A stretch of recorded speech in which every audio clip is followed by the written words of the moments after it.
দৈনন্দিন দায়িত্ব কর্তব্যের ভিড়ে নিজের জন্য সময় বের করা বেশ কঠিন। একটা সময় গিয়ে মনে হয় আর পারছি না, হাঁপিয়ে উঠছি। অথচ প্রতিনিয়ত মনে হয় নিজের জন্য কিছু সময় দরকার, যাতে মিলবে একটু স্বস্তি। নিজের জন্য সময় বের করতে না পারলে উদ্বিগ্ন হবেন না। এক্ষেত্রে দরকার কিছু উপায় খুঁজে বের করা। জেনে নিন তারই খোঁজ। নিজের চাহিদা প্রকাশ করা। নিজের চাহিদা প্রকাশ করা যে চমৎকার একটি ব্যাপার হতে পারে, সেটা অনেকেই কল্পনা করতে পারে না। সবার পক্ষে এটা করা কঠিনও বটে।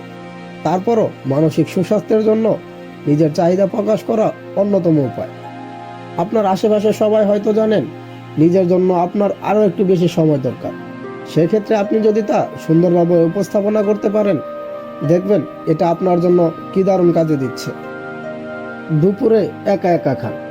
অফিসে সবাই একসঙ্গে খাওয়ার চেয়ে নিজে নিরিবিলি কোথাও বসে লাঞ্চ সেরে ফেলুন। এতে নিজের জন্য কিছু বাড়তি সময় আপনি পাবেন। এতে কেউ কেউ আপনাকে অসামাজিক হিসেবে বিবেচনা করতেই পারে। তাই রোজ নয়, মাঝে মধ্যে চেষ্টা করুন একা খেতে। স্ক্রিন মুক্ত সময় কাটান। আমরা বেশিরভাগ অবসর সময় কাটাই টিভি কিংবা মুঠোফোনে। অবসর এই সময়ে নিজেকে স্ক্রিনের বাইরে রাখুন। তখন বরং আপনি পার্কে হাঁটতে যান, বই পড়ুন, গাছের যত্ন নিন, ধ্যান করুন কিংবা আঁকাআঁকি করুন। দেখবেন মনটা সতেজ হয়ে গেছে, দুশ্চিন্তা নিয়েছে বিদায়। ছোট ছোট বিরতি নিন। কাজ করতে করতে নিজের ভেতরে এক ধরনের অস্বস্তি টের পাচ্ছেন, ছোট ছোট করে কিছু সময় পর পর বিরতি নিন। নিজের মতো করে কাটান সময়টা। যেমন পাজল মেলাতে পারেন, বন্ধুকে ফোন করতে পারেন কিংবা শেষ না হওয়া বইয়ের কিছু অংশ পড়তে পারেন। ফলে কাজে ফিরে নিজেকে বেশ ঝরঝরে লাগবে। না বলতে শিখুন।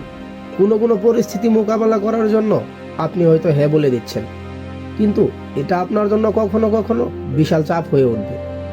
তাই কি হবে তা না ভেবে সুন্দর করে কিভাবে না বলা যায় সেটা আয়ত্ত করুন। দেখবেন আপনি বাড়তি কিছু দায়িত্ব থেকে মুক্তি পাবেন, সেই সঙ্গে নিজের জন্য মিলবে বাড়তি কিছু সময়। তো ভিউয়ার্স, কেমন লাগলো আজকের ভিডিওটি অবশ্যই কমেন্ট বক্সে কমেন্ট করে জানাবেন। ভালো লাগলে আপনার বন্ধুদের সাথে শেয়ার করবেন। এরকম আরো নতুন নতুন ভিডিও পেতে আমাদের চ্যানেলটি সাবস্ক্রাইব করে পাশে থাকা বেল আইকনটি অন করে দিবেন। আবারও কথা হবে নতুন কোনো ভিডিওতে। সেই পর্যন্ত সুস্থ থাকবেন। আল্লাহ হাফেজ।